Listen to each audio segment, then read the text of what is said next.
The collapse did more than erase governments, satellites, and the myth of stability. It stripped humanity of orientation itself.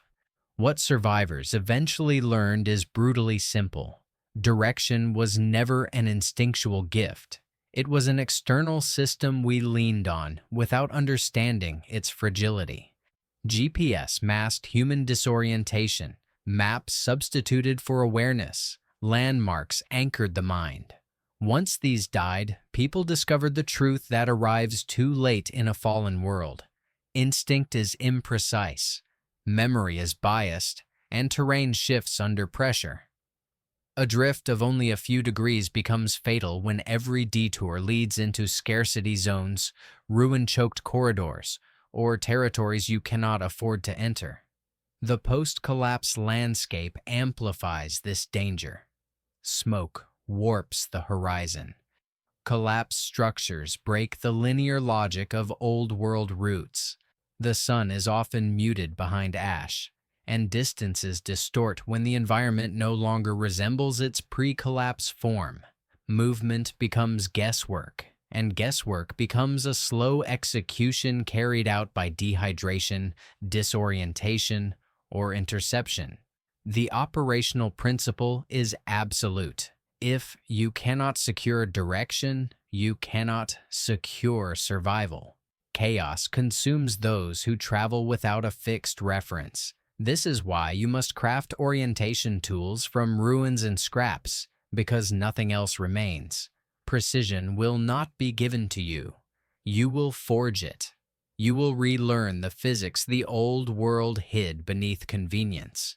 You will reconstruct the instruments that give movement meaning. The world no longer guides you. You must design the mechanisms that will. In the ruins, a compass is not found. It is rebuilt. And the survivor who understands this gains an advantage measured not in convenience, but in operational certainty. The magnetic salvage compass emerges from a simple truth. Even after the collapse, magnetic north persists, indifferent to disaster. What no longer persists is the instrument capable of detecting it. Your task is to restore that capability using debris the old world left behind. You begin with the core, a sliver of steel, ideally carbon-rich, cut from a spring, hacksaw blade, bicycle spoke, or broken tool. This fragment is the future needle, but steel alone is inert. You must force alignment through magnetization. The most reliable source lies in scavenged electric motors, fan units, generators, power tools, alternators. Their internal magnets remain potent long after the grid's death. Stroke the steel in one direction, never back and forth. Consistency is alignment. Hesitation is entropy. When the steel holds its orientation even when displaced, you have succeeded. Next, reduce friction to near zero. A compass fails not from weak magnetism but from drag. Salvage a bottle cap, aluminum can lid, or shallow metal dish for a floating surface. Create a pivot using a sewing needle tip, a nail point, or a ground-down screw head. If water is available, float the needle on a leaf, plastic shard, or bottle seal. The medium becomes your bearing reducer. If water cannot be spared, suspend the needle on the pivot with obsessive precision. The final step is calibration, an act most survivors skip and die for. Use the sun's east-west arc to confirm alignment.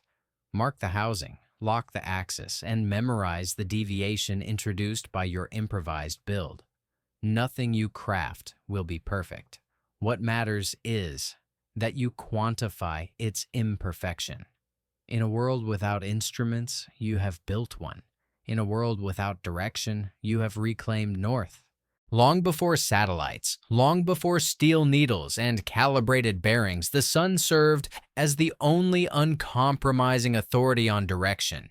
Even after the collapse, when ash clouds dim the sky and the environment mutates into a fractured geometry, the sun's motion remains the most reliable linear truth available to a survivor. The solar shadow tracker is not a tool you find. It is a protocol you enact, a disciplined interaction between light, time, and observation that transforms a single vertical object into a directional instrument. Begin with the simplest requirement: a straight, rigid rod, a broken antenna, a metal pipe, a snapped broom handle, even rebar pulled from concrete bones, anything that stands upright without bending. Drive it into the ground or wedge it into rubble so its axis points cleanly upward. Perfection is not necessary. Stability is. The shadow it casts is your data stream, and data cannot wobble. When the sun touches your improvised horizon, mark the tip of the shadow. Do not approximate. Scratch the ground. Place a stone. Draw a line. What matters is permanence. Wait. As the sun moves, the shadow shortens or lengthens, drifting across the terrain. Mark the tip again after a measurable interval. 2 points form the east-west line. The first mark is west, the second is east. No compass required, no technology required. Only celestial mechanics which have not collapsed. If you have time, expand the system. Continue marking the shadow tip over several hours, creating an arc. The midpoint of the arc reveals true solar noon, the direction where the shadow points directly north. This gives you not only orientation, but an anchored axis you can return to repeatedly. But the post-collapse world introduces complications. Ash and haze may blur shadows. Terrain may limit visibility. Debris may distort the ground plane. You adapt by enhancing contrast. Place the rod on concrete slabs, vehicle hoods, metal sheets, anything that casts a sharper outline. If the sun is weak, reduce scale.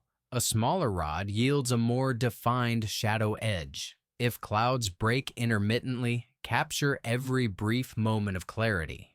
One accurate mark is worth more than hours of imprecise observation. With discipline, the solar shadow tracker becomes more than a primitive method. It becomes a truth generator. In a world where nothing stays consistent, the sun still moves with absolute obedience. Your role is simply to record that obedience and translate it into direction. Nightfall in the post-collapse world strips away the last illusions of safety, but it also restores a navigational system older than civilization itself. The sky becomes an operational map, cold, distant, and incorruptible. The improvised star compass is not a romantic return to ancient methods. It is a precision tool for survivors who understand that the night sky, unlike the ruined world beneath it, has not lost its order. Your anchor is Polaris, the North Star, an object that holds its position with unwavering loyalty while everything else rotates around it.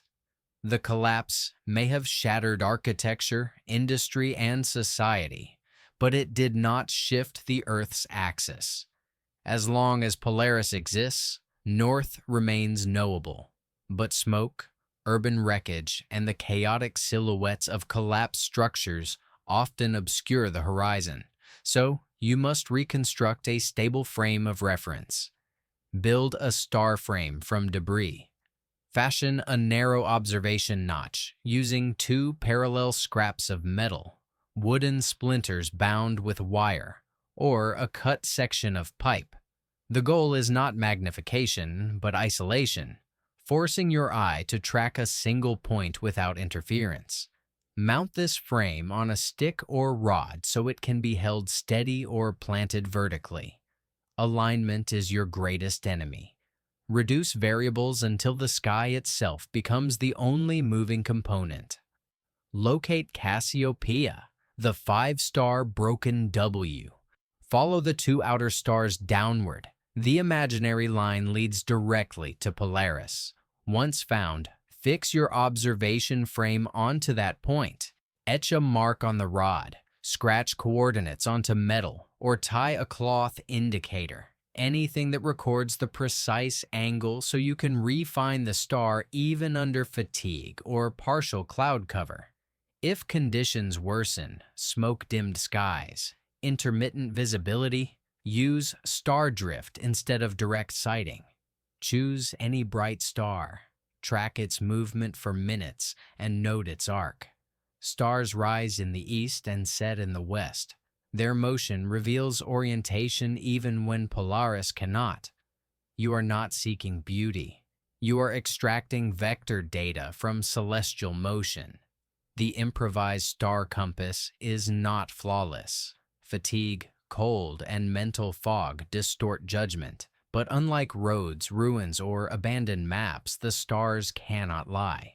The night sky remains the only navigational grid the collapse did not destroy. In the aftermath of collapse, precision becomes a currency rarer than ammunition. Daylight may be fractured by ash, the sun obscured by industrial haze, and your magnetic tools compromised by debris fields saturated with metal. This is where most survivors fail. They believe direction is either known or unknowable. But a strategist understands a third path. Direction can be computed. The shadow motion direction disk is the embodiment of that philosophy. A tool not inherited from the old world, but engineered from its wreckage. It is a device that translates the slow, inevitable movement of the sun into a stable orientation reference, even when the world refuses to give you clear shadows. The build begins with a flat disc salvaged from the ruins, the lid of a can, the base of a jar, a pulley wheel plate, or any surface that maintains symmetry. You are not crafting elegance, you are crafting predictability. Smooth the edges to reduce imbalance. Then create the rotational axis using a nail tip, screw point, or broken bearing, anything sharp enough to minimize friction. The disc must spin freely, but not loosely. Precision is not a luxury here. It is a survival variable. Next, establish the gnomon, the vertical rod whose shadow becomes your data stream. A broken bolt, a piece of stiff wire, a clipped antenna segment, anything straight, rigid, and short enough to prevent tipping when mounted on the disc. Secure it at the exact center. This is the heart of the instrument, the structure that converts sunlight into measurable vectors. If the gnomon shifts even slightly, the entire system becomes noise. Reinforce it with melted plastic, epoxy scavenged from toolkits, or compressed cloth hardened with heat. Once assembled, place the disc on level ground or atop rubble that approximates a stable plane. Leveling is crucial. The slightest tilt warps shadow geometry. Survivors who neglect this step wander in circles thinking the world betrayed them, when in reality, they betrayed their own instrument. A small stone shaved flat, a piece of tile, or a fragment of floor panel becomes your leveling platform. Now the process begins. The sun, even when muted, still moves with mathematical certainty. As it travels, the gnomon casts a shadow that shifts across the disk's surface. Mark the shadow tip at set intervals. Every 15 minutes is ideal. Use charcoal, sharpened metal, or a bit of contrasting dust. The marks will form a curve. This curve is not random. It is a solar signature. The lowest point of the curve, the moment the shadow is shortest, occurs at true solar noon. At that moment, the shadow points due north. This system is powerful because it does not require continuous sunlight. Even intermittent brightness is enough. A single shadow mark may not reveal direction, but a sequence reveals the sun's trajectory. From trajectory comes orientation. From orientation comes survival. The disk accumulates truth over time. The world cannot hide the sun's movement forever. If ash clouds thicken and shadows blur, compensate by tightening the system. Shorten the gnomon to sharpen the shadow edge. Polish the disc to increase contrast. Add a rim to reduce directional drift from wind.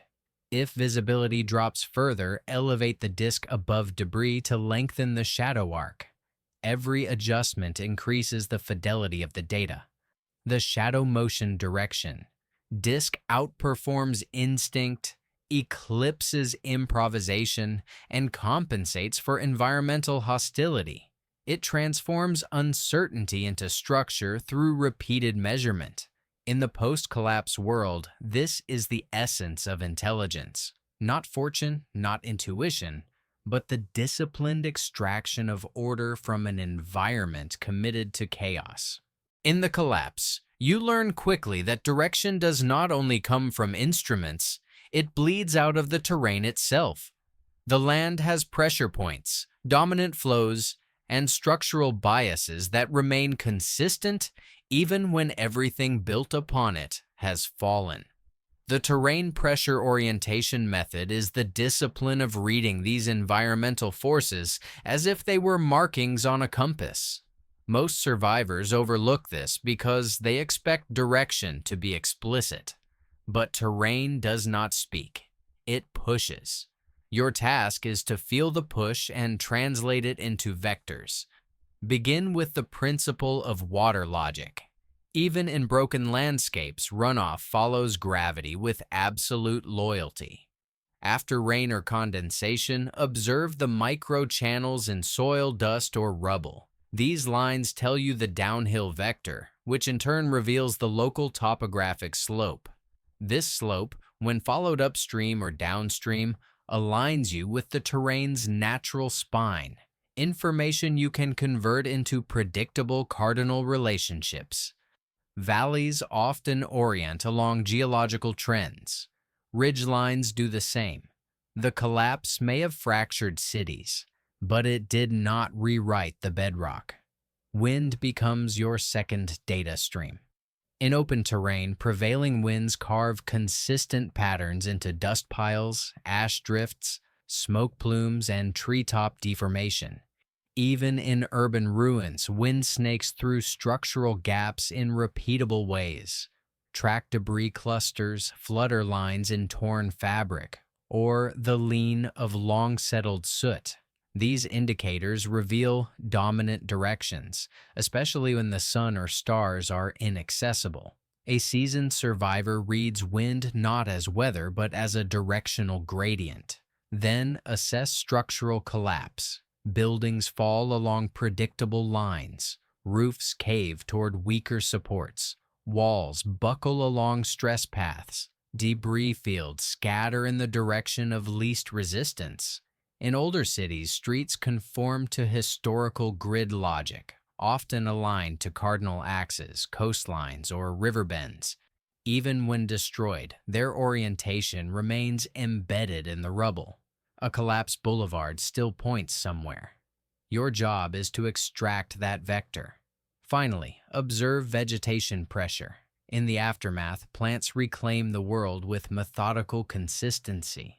Moss favors the shaded side of structures. Leaning trees reveal prevailing winds. Sun-hungry growth tilts toward the most open sky sector. Each of these biases encodes a directional hint. The key is not treating them as isolated clues, but combining them into a convergent solution. One sign is suggestion. 3 signs are confirmation. The terrain pressure orientation method teaches you this: the land is always speaking. Precision comes not from waiting for clarity, but from learning to interpret the pressure of the world beneath your feet. When visibility collapses, most survivors freeze. Smoke, fog, ash storms, dense forest canopies, conditions where sight becomes meaningless. But orientation does not require vision. It requires differential information. Sound provides that information. The acoustic echo vector is the method of converting reflected noise into directional structure, allowing you to navigate when the world blinds you. It is not intuitive. It is not graceful. But in zero visibility environments, it is the only system that still functions. Begin with the tool itself, a noise emitter fashioned from scrap metal, a crushed can, a bent pipe segment, a broken pot lid, anything that produces a sharp, distinct signature when struck. Avoid soft or rattling tones. Clarity determines accuracy. When you strike the object, the sound radiates outward, colliding with terrain and returning as echoes. These echoes do not simply tell you what is near. They tell you where the open world lies. A single strike is insufficient. You must repeat the sound, rotating your body slowly, mapping the echo response along a full 360-degree sweep. Strong echoes indicate nearby walls, cliffs, vehicle frames, or collapsed architecture. Weak or delayed echoes reveal open corridors, directions where sound travels unobstructed before returning. These corridors are your navigational pathways. In blind terrain, an open direction is not a convenience, it is life. Time delay becomes your metric. Count the interval between strike and echo. A shorter delay marks proximity. A longer delay marks freedom. Experienced survivors internalize this rhythm until the landscape becomes an auditory diagram. Even irregular echoes, those distorted by broken metal, fractured concrete, or dense foliage, carry usable data. They reveal asymmetry, and asymmetry reveals orientation. In urban ruins, the method becomes even more powerful. Sound scatters against angled surfaces, producing a distinctive stereo drift. Pay attention to the direction in which the echo slides. This indicates the vector of collapsing corridors, or the layout of old streets hidden beneath debris. In forests or canyons, echo decay reveals depth, allowing you to avoid dead-end ravines or dense thickets where movement becomes costly. But the most critical adaptation is psychological. You must trust the data even when your instincts rebel. Humans are not built to navigate the unseen. The echo method demands cold analysis. The fastest way to die in blind terrain is to rely on impulse. The acoustic echo vector does not replace sight. It replaces uncertainty. It offers a directional framework when the world removes all other frameworks. In silence, you are lost. In calibrated sound, you regain control. In the post-collapse world, a single directional tool is never enough. Precision is fragile, and any instrument, magnetic, solar, stellar, terrain-based, or acoustic, can fail without warning. The redundant stack protocol exists because survival is not about trust. It is about verification. You do not move until multiple systems converge on the same truth. This protocol transforms orientation from guesswork into an operational constant. Begin by establishing a primary vector using your strongest available tool. Perhaps it is your salvaged compass on a clear day, or your solar shadow tracker at morning rise, or Polaris fixed cleanly through your star frame. But primary data means nothing until it is challenged. Your second tool, terrain pressure echo mapping, or residual star drift, must either confirm or contradict the first reading. Agreement creates stability. Divergence demands recalibration.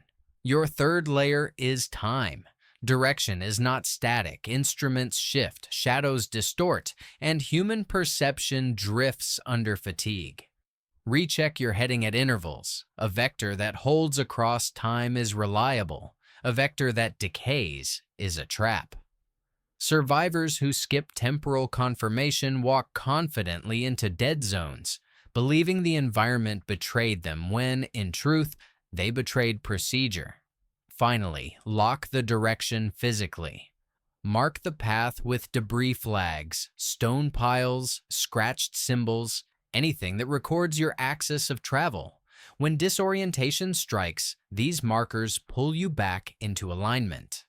The redundant stack protocol enforces a single law. No tool is unquestionable. Certainty emerges only when independent systems converge. In collapse conditions, redundancy is not excess. It is the last shield against navigational failure. The collapse did not create new navigational dangers. It merely exposed the ones people always carried within them. Operational errors, not environmental threats, are what kill most survivors in the field.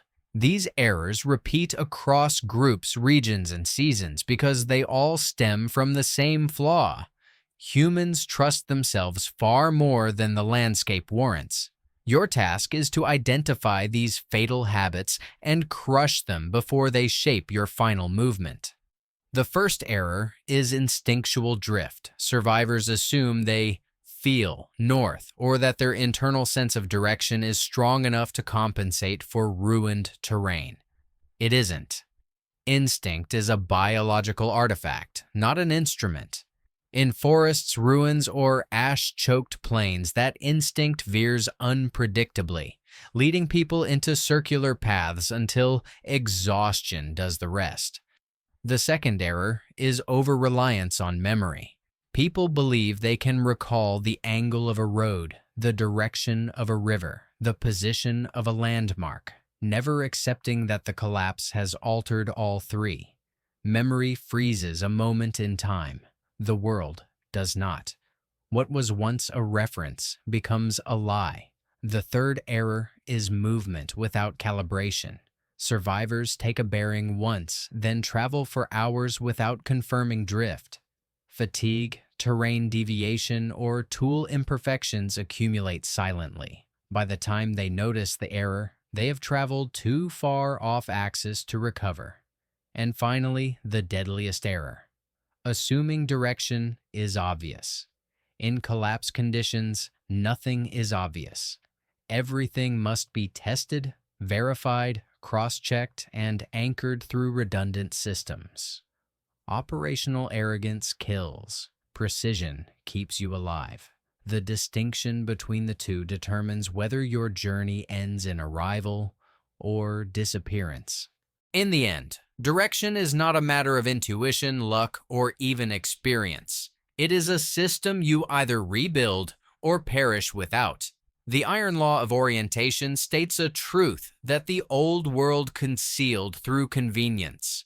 Survival is geometric. Every movement is a vector. Every decision is an angle. Every mistake is a drift that compounds until the landscape swallows you. When satellites fell silent and compasses disappeared into ash, most survivors discovered they had never navigated a day in their lives. They had merely followed a world designed to prevent them from getting lost. But the post-collapse environment does not protect you. It does not forgive deviation, and it does not offer second chances. You must impose order on it. This is why you crafted tools from debris, why you traced shadows across broken metal, why you extracted truth from starlight and echo, why you listened to wind patterns and studied the tilt of ruined structures. Each method reclaimed a fragment of certainty, and together they rebuilt a navigational system no collapse could erase. Your final obligation is to internalize the law. Direction is never assumed. It is constructed. When you step into the wasteland, you carry not instinct, but instruments, not hope, but calculation. You move because you can prove the path ahead is real, measurable, and aligned with the physics that still govern the world beneath the ruins. Survival is not granted. It is engineered, and direction is the first machine you build.